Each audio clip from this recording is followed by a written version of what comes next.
Então Mefibosete replicou ao rei: deixa que ele receba tudo, uma vez que o rei, meu senhor, já voltou em paz para a sua casa. Espírito Santo, obrigado por esse tempo tão precioso de adoração. Nós queremos agradecer a teu nome, Pai. O Senhor é digno de honra, de glória, de exaltação. O Senhor tem um centro. O Senhor é o cetro de justiça. Nós acreditamos na palavra liberada. Nós acreditamos nesse ambiente profético. Porque aonde existe a tua palavra é um ambiente profético. A tua palavra está sendo liberada aqui, Senhor, nessa manhã, Pai. E aonde a tua palavra está sendo liberada, há decretos sendo liberados, a provisão de Deus sendo liberada, a movimentação profética sobre as nossas vidas, Senhor. É assim que nós oramos e já agradecemos no nome de Jesus, amém? Vocês estão vivos aí, Senhor? Não, amém? Glória a Deus. Estou vivo também, gente. Mefibosete, vou falar sobre Mefibosete hoje, um homem que tem tudo a ver com você. Essa mensagem ela é personificada para você hoje. Deus, ele separou esse tempo para dizer assim: olha, eu tenho uma mensagem com a sua marca, com a sua logo para você. Mefibosete, a história de Mefibosete, ela é muito idêntica à nossa. Eu tenho um título de uma mensagem que Deus me deu, que é arquétipo, né? Um tipo de gente. Mefibosete é muito parecido conosco, você vai entender por isso, porque eu estou falando isso. Mefibosete, assim como a nossa história, Mefibosete começou com uma queda. Eu queria que você pudesse abrir em 2 Samuel capítulo 4, verso 4, vai fazer sentido já para você. Quantos estão comigo aqui? Amém. Não, vocês estão não, gente. Quantos estão comigo aqui? Amém. Glória a Deus. Isso. Então, glória aí, Inak. 2 Samuel capítulo 4 vai dizer assim: Jonatas, filho de Saul, tinha um filho. Hoje a gente usa a palavra paraplégico, dos pés. Esse menino tinha 5 anos de idade quando se ouviu a notícia de Jezreel, que Saul e Jonathan haviam tombado em combate. Sua ama apanhou e fugiu. Todavia, na pressa, ela o deixou cair. E ele ficou manco. O seu nome era Mefibosete. Assim como a história de Mefibosete, se inicia o texto bíblico explicando que Mefibosete, ele apareceu no momento mais conturbado da história da vida dele ali, da família dele. Ele era neto de Saul. Saul e seu pai tinham acabado de falecer em combate, tombado em combate. A sua ama, né, a sua babá, pegou ele depressa ali, e naquela correria de fugir, porque de fato os filisteus estavam atacando e vinha tomar as terras, e naquela correria ali deixou ele cair, e ele ficou paraplégico, né, aleijado ali, e não conseguia mais andar. A história de Mefibosete começa muito parecido com a nossa história. Por que eu estou falando isso? Porque lá em Romanos capítulo 13, o verso 23, vai dizer assim, olha, que nós fomos destituídos da presença. A nossa história começa também com uma queda. O ser humano, ele caiu da graça, né? Ele abandonou a presença. Mas eu quero dizer para vocês que, sempre eu digo isso aqui, melhor é o fim do que o quê? Do que o começo. Mas, assim como Mefibosete, através de uma aliança, recebeu graça, nós também. Olha o que vai dizer aí, ó. 1 Samuel capítulo 18, a gente vai ler Bíblia hoje, tá, gente? Vocês vão catucar e me ajudam a pregar hoje. 1 Samuel capítulo 18, o verso 1, 2 e o 3 e o 4, a gente vai ler. E aconteceu que, terminada a conversa entre Saul e Davi, a alma de Jonatas, filho de Saul, apegou-se à alma de Davi com profundo sentimento de respeito e fraternidade. E Jonatas o amou.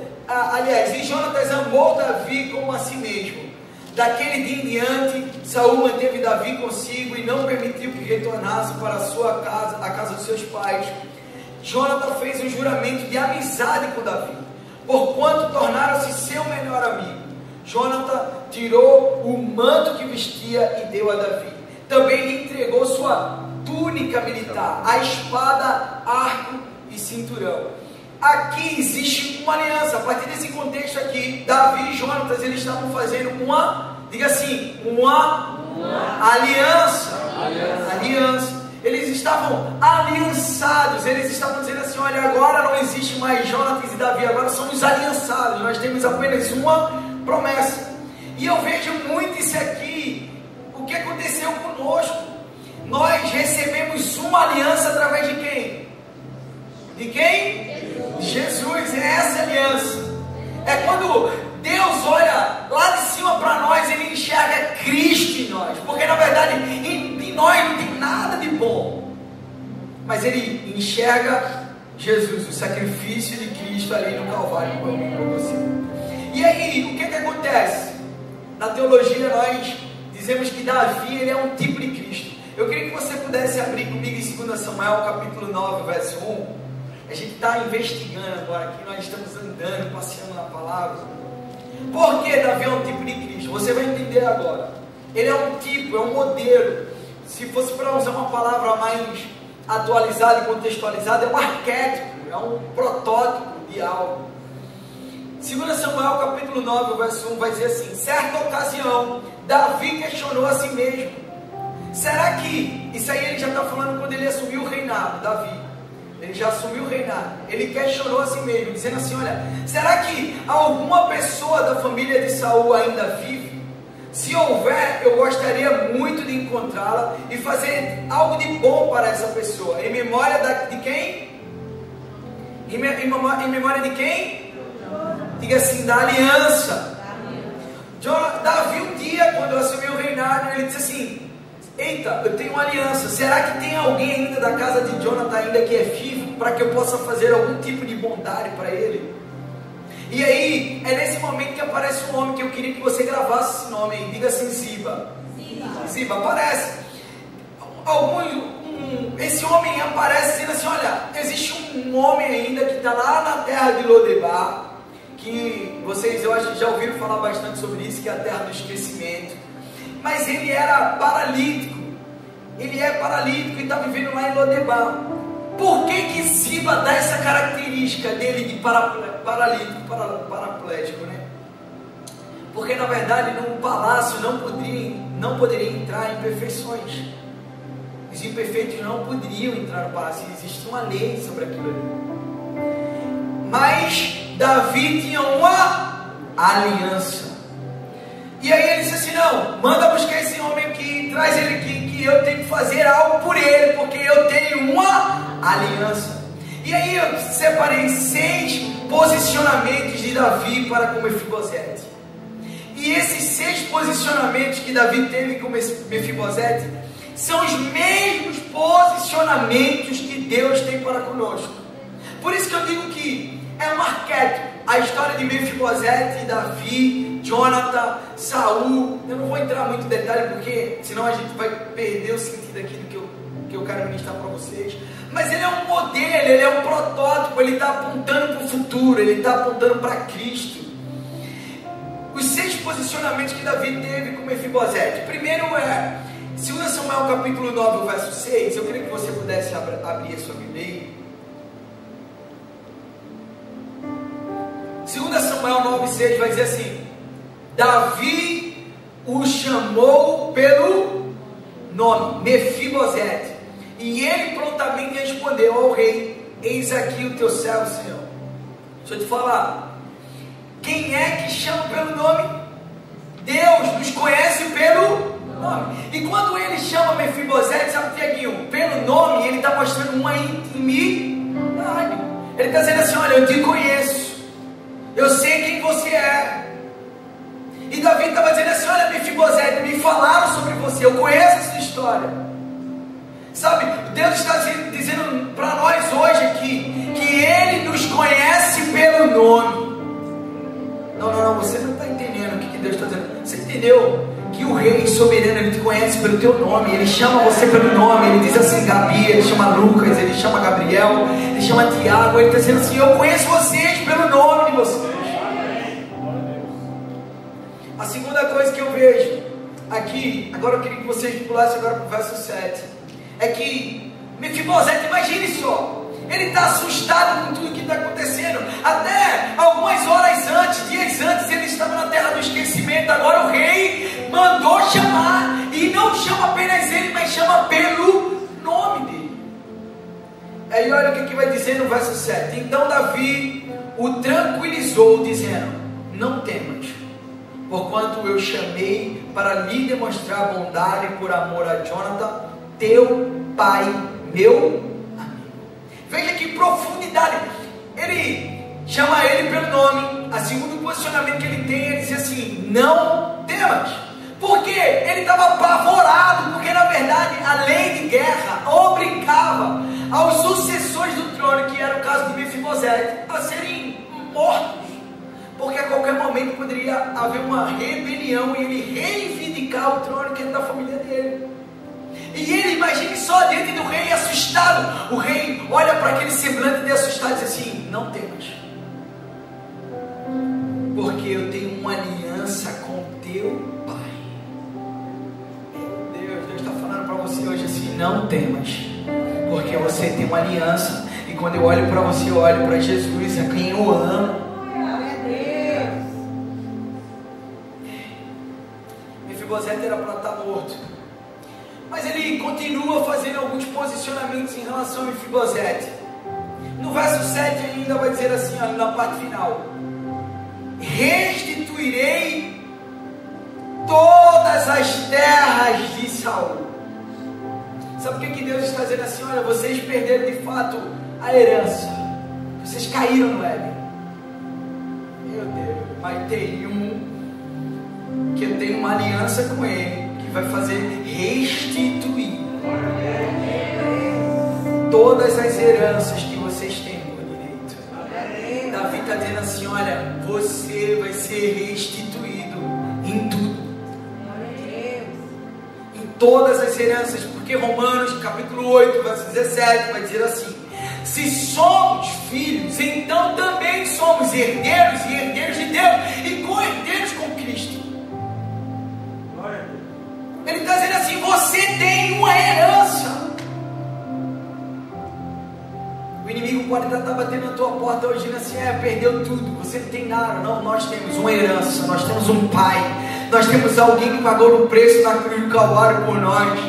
Nós temos uma herança. Talvez, assim como eu, muitas das vezes saía, eu tenho meu irmão, e muitas das vezes eu ia ministrar quando eu estava na casa da minha mãe. Era um culto, era uma bênção. Voltava para casa, eu via meu irmão bêbado, às vezes vomitado. E quando eu olhava para aquela cena ali, eu ficava muito triste. Eu disse assim: meu Deus, muitas pessoas hoje, eu acabei de ministrar, foram tocadas. E agora o inimigo passava na minha casa dizendo assim: olha, tá vendo aí, ó Deus que tu serve, para quem tu está se desgastando com isso? Mas eu sempre dizia: eu tenho uma herança, eu tenho uma palavra sobre a minha família, eu tenho uma palavra sobre a minha casa. Por isso que eu digo para vocês: uma palavra pode mudar tudo, uma palavra muda o ambiente. Por isso que ele disse assim: e haja e ouve. Nós temos uma herança, nós temos um galardão vindo na nossa direção. Olha para quem está do teu lado e diga assim: você é rico. Não, você não está entendendo, você é milionário.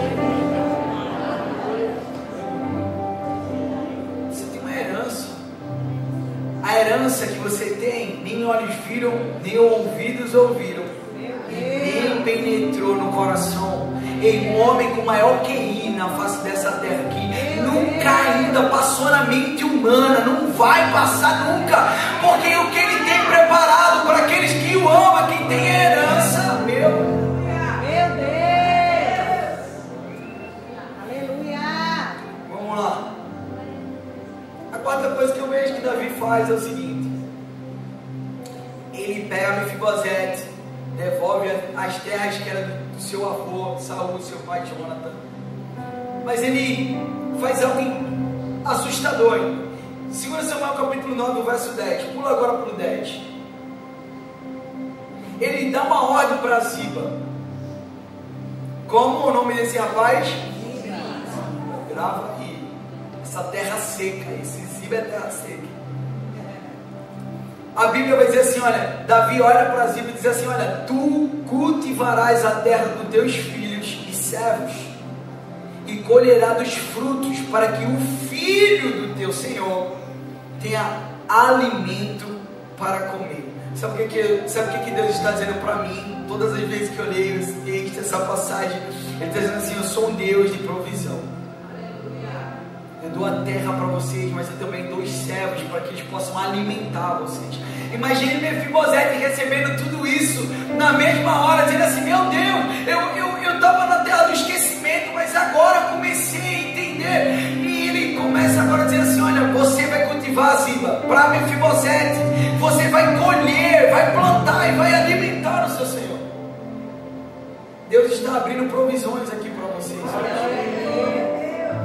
Davi vai dizer assim: olha, eu fui velho, fui moço, fui velho, eu nunca vi o justo mendigar um pão, nem sua descendência.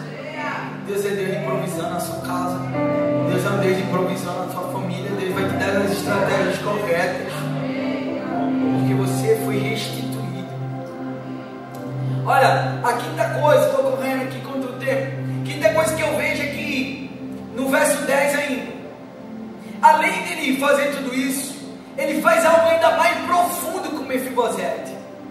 Ele diz assim: olha, o verso 10, na parte final: mas Mefibosete, filho do teu Senhor, comerá. Ele está dizendo assim: olha, você vai prover a comida ainda, mas contanto, entretudo, todavia, o filho do teu Senhor comerás sempre na minha mesa. Ziba tinha 15 filhos e 20 servos. Ele está dizendo assim: olha, você vai lá, eu quero que o armário, como é o nome daquilo que a gente chama? A despensa do teu Senhor esteja sempre cheia. Mas eu estou dizendo para ele que ele sempre vai, meu Deus, comer a minha mesa. Ele estava dizendo assim: olha, eu quero comunhão. Sabe o que Davi está fazendo, gente? Ele está quebrando todos os protocolos. Ele está dizendo assim: olha, eu poderia muito bem só dar o que te pertence, aquilo que eu prometi com teu pai, mas na verdade agora, Mefibosete, eu estou te chamando para a mesa. Sabe por quê? Quando senta-se à mesa, não há imperfeições. A imperfeição de Mefibosete já não era vista, porque ele nos trata de igual. Deus está nos chamando hoje para sentarmos à mesa com Ele. Ele está restaurando em nós a comunhão. Ele está nos devolvendo isso para nós. Porque em Hebreus 8:12 vai dizer assim: ó, pois eu lhe perdoarei a malignidade e não permitirei lembrar mais dos seus pecados. Ele está dizendo assim: eu não lembro mais dos seus pecados. A mesa cura, a mesa sara, a mesa traz graça. Você já parou para pensar que Ele está te chamando para sentar à mesa? O rei está te chamando. Se hoje o presidente da república, o presidente dos Estados Unidos, da Rússia, desses grandes países, te chamassem para sentar na mesa hoje, como é que você se sentiria? Mas agora eu queria que você imaginasse ainda mais profundo. O rei, o soberano, aquele que construiu os céus, a terra, ele chama você para sentar na mesa.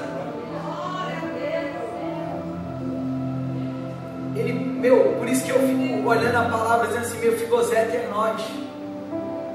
Quem éramos nós para sentarmos à mesa? Sexta coisa que eu vejo de posicionamento. Ele poderia muito bem terminar aí, estava tudo certo, estava tudo muito lindo. Mas o verso 11, ele fecha de chave de ouro esses 6 princípios aí, esses 6 posicionamentos. Ele diz assim: olha, Ziba respondeu ao rei: o teu servo fará tudo o que o rei meu senhor ordenou. Aí o rei, ele disse assim, eu acho que ele disse assim: não vou adicionar algo nesse contrato, está muito ainda vazio, vou ainda mais profundo, ele vai constranger ainda mais. Olha o que vai dizer. E o rei acrescentou: Mefibosete passará a comer a minha mesa. Ele já não tinha falado isso antes, verso 10, mas ele adiciona, ele pensa direitinho e diz assim: como um dos filhos do rei. Não, você não está entendendo. Glória a Deus. Ele está te chamando agora à mesa, não como qualquer um, está te chamando como filho. Sabe por que ele está dizendo assim? Ele está dando para Mefibosete, está dizendo assim: olha, você tem voz na mesa. Você não é qualquer um, você tem voz na mesa. Deus, ele te escuta na mesa. Você é filho do rei. Glória a Deus.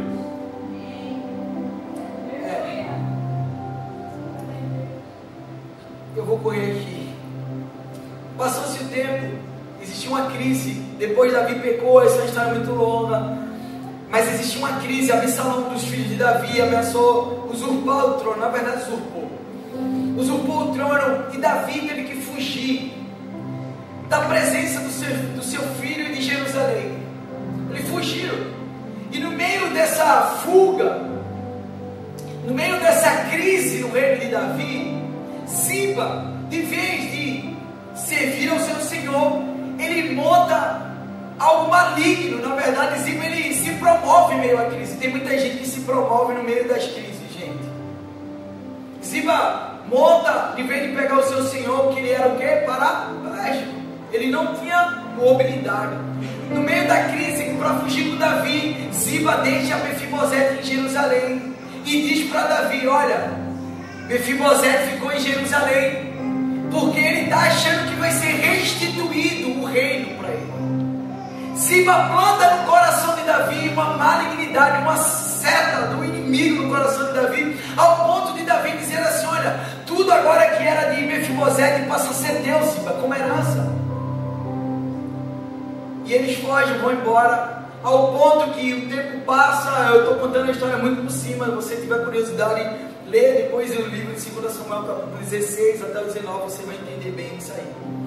Depois o tempo passa, Ziba, Davi volta novamente para Jerusalém. Absalão, seu filho, Joabe, o chefe do exército de Davi, vai lá, mata o próprio filho de Davi, não por ordem de Davi, mas por ele mesmo. Vai lá, mata Davi, volta para Jerusalém. E quem é que ele encontra na porta de Jerusalém? Quem? Mefibosete. Olha comigo no verso 2 Samuel, capítulo 19, o verso 24.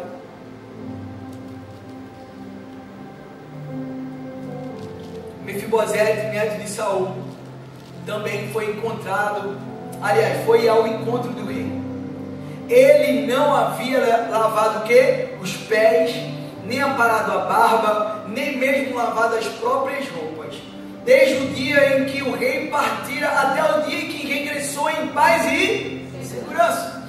Mefibosete, ele toma um posicionamento, ele diz assim: olha, eu não compactuo com isso. E a maneira dele mostrar que não era compacto, ele não estava compactuando com o posicionamento de Absalão, o filho do rei, era dizer assim: olha, eu vou abdicar agora da minha higiene pessoal, eu vou me investir desse jeito, porque eu não concordo, eu estou em protesto em relação a isso. Mas olha o verso 25. Quando chegou a Jerusalém para encontrar-se com o rei, este lhe questionou. O rei perguntou para Mefibosete: por que não foste comigo, Mefibosete? E ele o respondeu: ó rei, meu senhor, o meu servo me enganou. Eu, teu servo, sendo deficiente dos pés, ordenei: sela um jumento para nele montar, pois vou seguir o rei. Mas o meu criado me enganou. Mefibosete está se explicando para Davi, dizendo assim: olha, eu queria ir com você, mas eu fui enganado. Ziba passou a pé em mim. E Davi aceita até aquela explicação. Ele diz assim: tudo bem, você já me explicou bem, mas olha, eu já prometi tudo que era seu para Ziba, mas vocês agora vão dividir a herança. Davi, eu acho que imaginou que Mefibosete estava olhando para ele com um olhar de consumismo, de como um consumidor, olhando para ele como um cifras, dizendo assim: agora eu vou ter de volta tudo que é meu, vou voltar. E Mefibosete dá uma resposta extraordinária. Eu já vou encerrar com esse versículo, o versículo que a gente acabou de ler no início. Então Mefibosete replicou ao rei: deixa que ele receba tudo. Olha, isso é forte, gente. Mefibosete olha no olho do rei e diz assim: deixa que ele receba tudo, meu senhor, uma vez que o rei, meu senhor, já voltou em paz à sua casa. Amém. Sabe qual é a atitude de Mefibosete aqui? Mefibosete está dizendo assim: não, você não está entendendo, não estou interessado nos bens.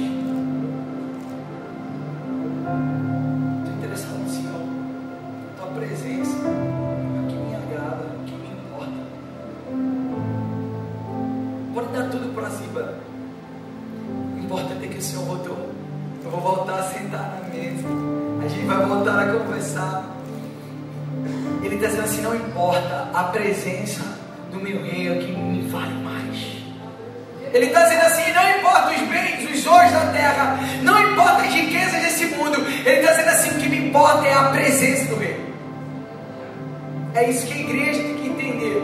Não são os ouros da terra, não são as riquezas desse lugar, não é a popularidade dessa terra, mas o que importa é a presença. Nós temos que fazer questão pela presença.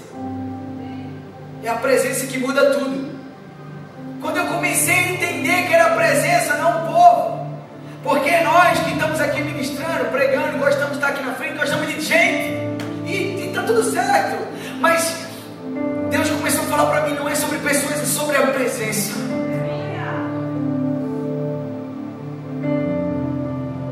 Quando nós valorizarmos mais a presença do que a estrutura, quando nós valorizarmos mais a presença do que as próprias pessoas,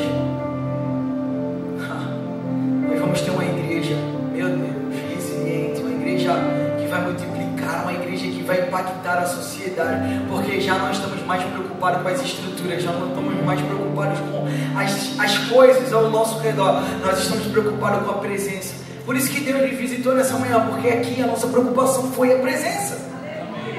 É a presença, não importa quem esteja nesse lugar, sejam reis, governantes. Hoje nós estamos em média, tem 15, sei lá, 30 pessoas em média. Essa casa um dia vai estar cheia, e eu vou dizer algo aqui no nome de Jesus: não vai tirar a presença. E aqui valorizamos a presença. É a presença, Tiago, é a presença que nos faz adorar. É a presença que me faz sair da minha casa para estar aqui hoje. Sabe, é a presença de Jesus que transforma. Não são os ritos, não é a organização do culto, não é a limpeza do culto. Lógico que tudo isso é válido, mas é a presença que transforma. Ele diz que é Ele que transforma, é Ele que muda. Ele diz assim: olha, eu que trago a verdade, a justiça e o juízo. É a presença. Deixa eu dizer, quando nós estamos encharcados da presença, nós exalamos a presença. Glória a Deus. Eu não sei qual foi a motivação que você chegou nessa manhã aqui, mas eu queria que você pudesse repetir o que Mefibosete repetiu para Davi, dizendo assim: não, meu rei, não importa, eu não quero as tuas mãos, eu quero estar nos pés. Eu quero a presença. Enquanto essa geração está se dopando de dopamina por aí,